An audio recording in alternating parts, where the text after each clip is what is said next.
নমস্কার, অমৃত সুরলহরীতে সবাইকে স্বাগত জানাই। আমি সুপ্রিয়া। আজও আপনাদেরকে শোনাব গোপালের কথা। আমি গতকাল বলেছি যে সোমবারে জন্মাষ্টমী, আমরা যাকে ভগবান শ্রীকৃষ্ণ বলি, ছোট্ট বাল গোপাল রূপে আমরা পুজো করি। প্রতি ঘরে ঘরেই গোপালের পুজো হবে, কিন্তু এই গোপালের যে কী মাহাত্ম্য, গোপাল যে এখনও কিভাবে লীলা করে চলেছেন, সে সমস্ত অনেক ঘটনাই আমরা জানি না। সেজন্যই এই সমস্ত ঘটনাগুলো আপনাদের সামনে তুলে ধরছি এবং আমিও অনেক কিছু জানতে পারছি। যেমন আপনাদেরকে জানাচ্ছি, পক্ষান্তরে আমিও অনেক কিছু জানতে পারছি গোপালের প্রসঙ্গে।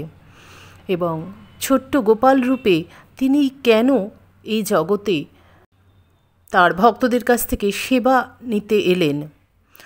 গতকাল যে বিষয়ে আলোচনা করেছি সেটা হলো স্বয়ং নারায়ণ, শঙ্খ চক্র গদা পদ্মধারী ভগবান নারায়ণ, তিনি এসেছিলেন দেবকী ও বসুদেবের পুত্ররূপে।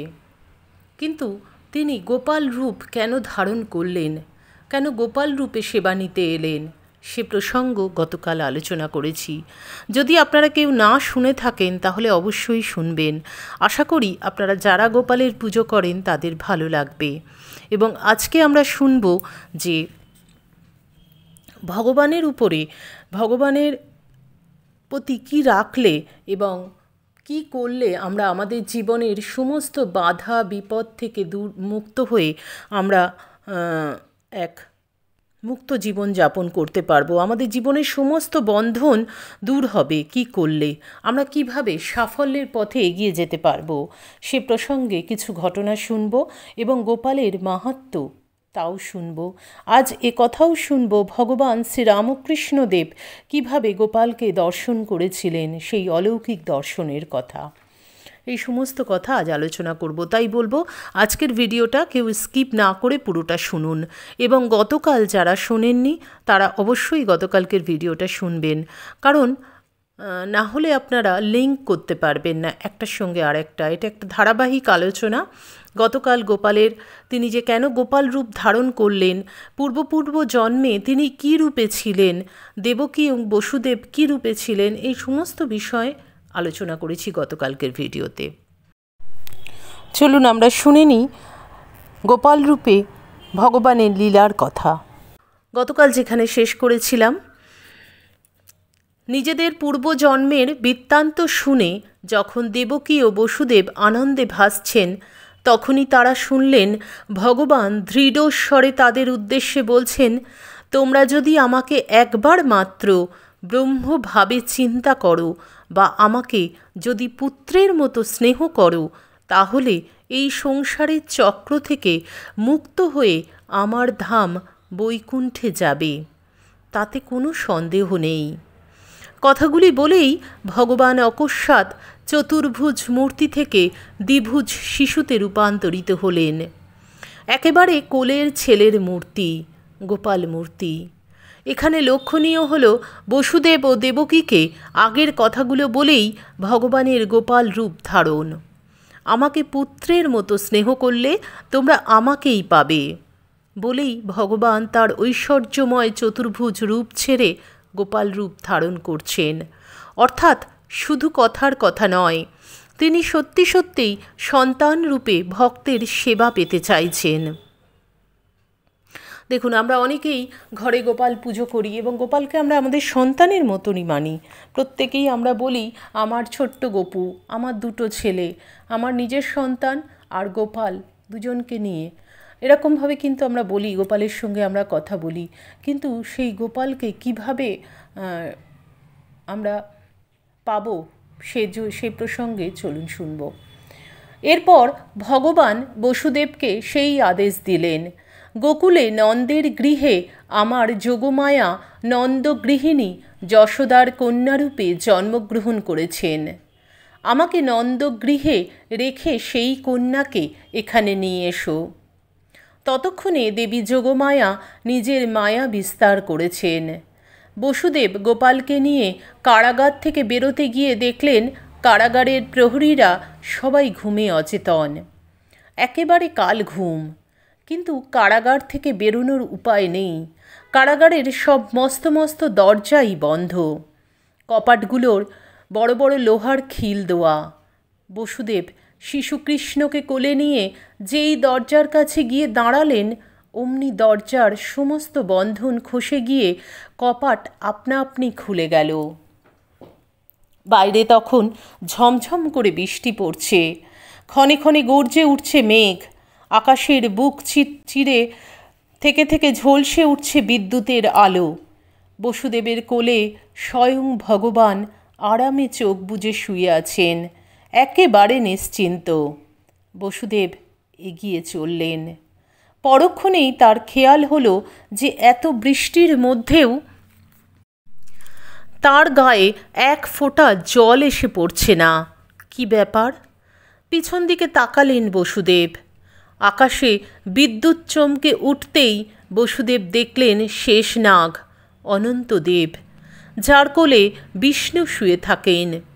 তাঁর সহস্র ফণা বিস্তার করে বসুদেবের উপর ঝুঁকে পড়েছেন। ফলে বসুদেব ও গোপাল এই প্রবল দুর্যোগের মধ্যেও শুষ্ক নিরাপদ। বসুদেব ভয় পেলেন না, অবাক হলেন না। তাঁর কোলে স্বয়ং পূর্ণ ব্রহ্ম একরত্তি শিশু হয়ে ঘুমোচ্ছেন।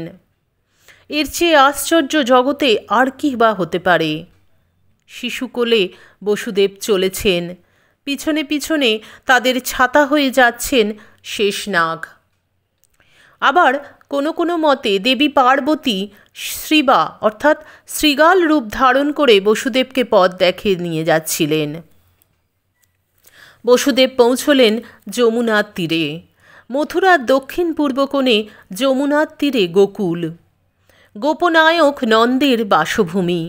বসুদেবকে যেতে হবে সেখানে, কিন্তু যাবেন কি উপায়ে? অবিরাম প্রবল বর্ষণে যমুনা রুদ্রমূর্তি ধরেছে। সেই নদী যেমন গভীর তেমনই তরঙ্গ বিক্ষুব্ধ।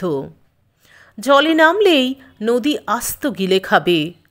বসুদেব অত শত ভাবেন না, তাঁর কোলে স্বয়ং বিপদভঞ্জন। বসুদেব গোপালকে কোলে নিয়ে যেই যমুনা পেরোতে যাবেন, অমনি হঠাৎ যমুনা শান্ত হয়ে বসুদেবকে পথ ছেড়ে দিল। যমুনা কেন বসুদেবকে পথ ছেড়ে দিয়েছিলেন তা নিয়ে শাস্ত্রে অনেক মতান্তর রয়েছে।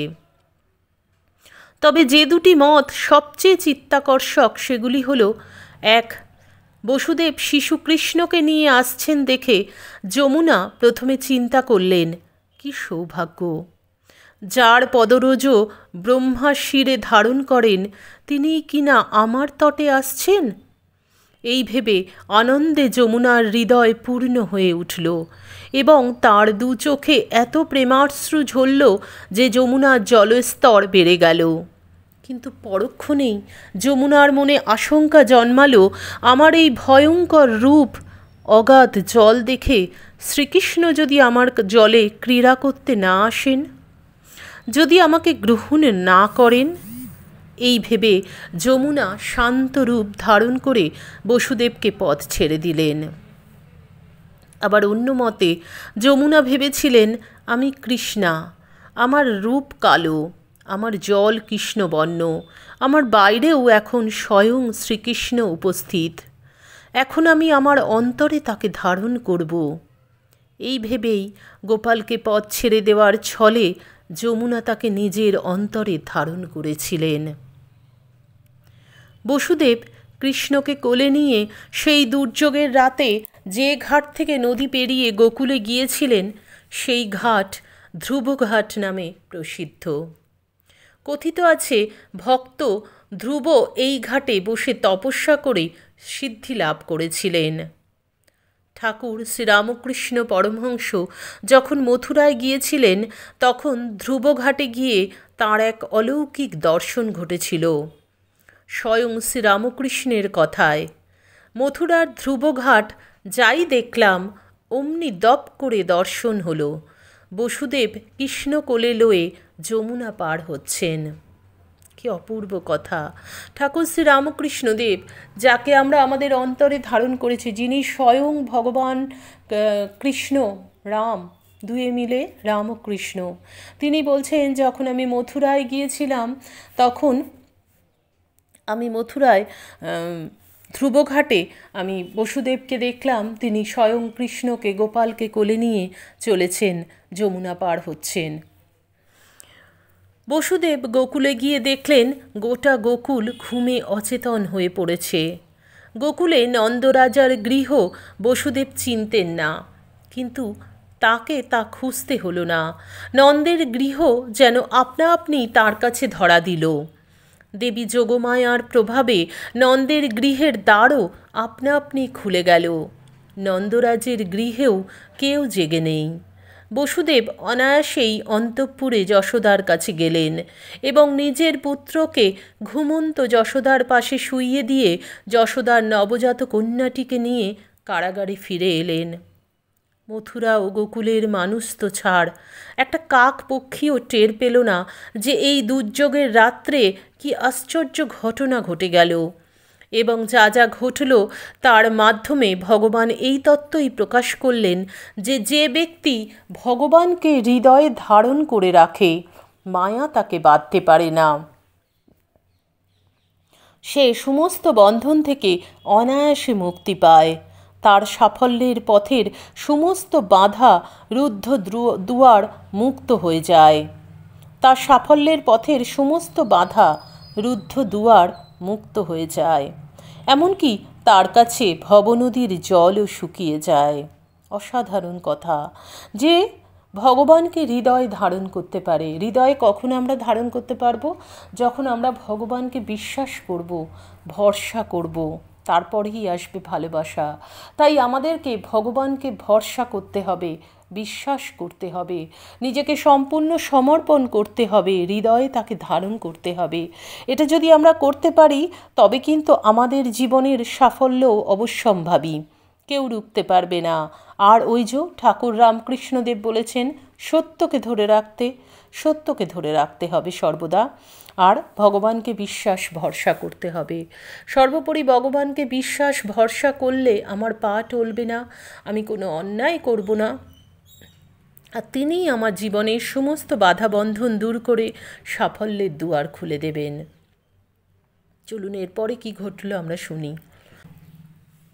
পরদিন কারাগারের প্রহরীদের মুখে দেবকীর সন্তান জন্মানোর খবর পেয়ে কংস কারাগারে এলেন। দুষ্ট কংস যখন দেবকীর কাছ থেকে যশোদার কন্যাকে কেড়ে নিয়ে শিলার উপর শিশুটিকে আছড়ে মারতে যাচ্ছেন, ঠিক তখনই এক অলৌকিক ঘটনা ঘটল। সেই শিশুকন্যা কংসের হাত থেকে আকাশে উড়ে গিয়ে এক অষ্টভুজা দেবী মূর্তি ধারণ করলেন। কংস দেখছেন দেবীর অঙ্গ প্রভায় গোটা আকাশ আলো হয়ে আছে। দেবী মেঘের গর্জনের মতো সুগম্ভীর কণ্ঠে কংসের উদ্দেশ্যে বললেন, তুই প্রস্তুত হ। যিনি পূর্বজন্মেও তোকে বিনাশ করেছিলেন তিনি এ জন্মেও তোকে বিনাশ করবেন বলে কোনো এক স্থানে আবির্ভূত হয়েছেন। তুই দেবকীকে আর কষ্ট দিস না। দেবকী ও বসুদেবকে তুই কারাগার থেকে মুক্ত কর।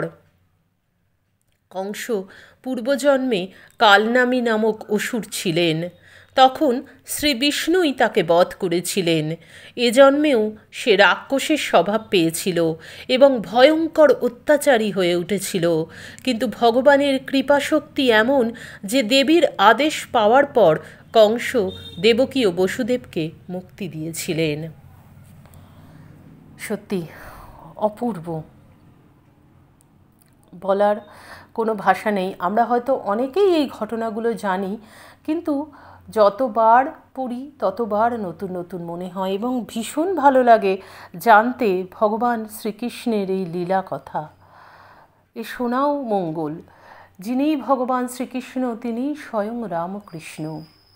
তাই তাঁদের এই লীলা যত আমরা শ্রবণ করব ততই আমাদের মঙ্গল হবে, ততই আমাদের কল্যাণ হবে।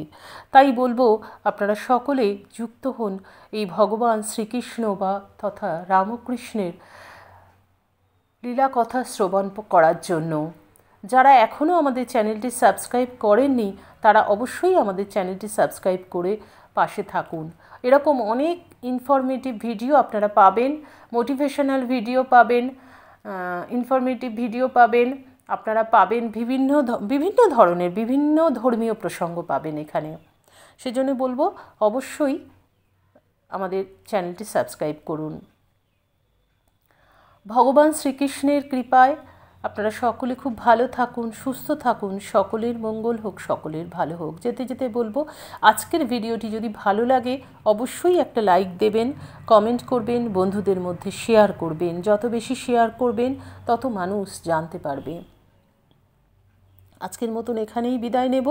আবার আপনাদের সঙ্গে দেখা হবে আগামী ভিডিওতে। হরি ওম তৎসৎ। শ্রীরামকৃষ্ণ অর্পণমস্তু। জয় মা শারদেশ্বরী, জয় তু স্বামীজি মহারাজ।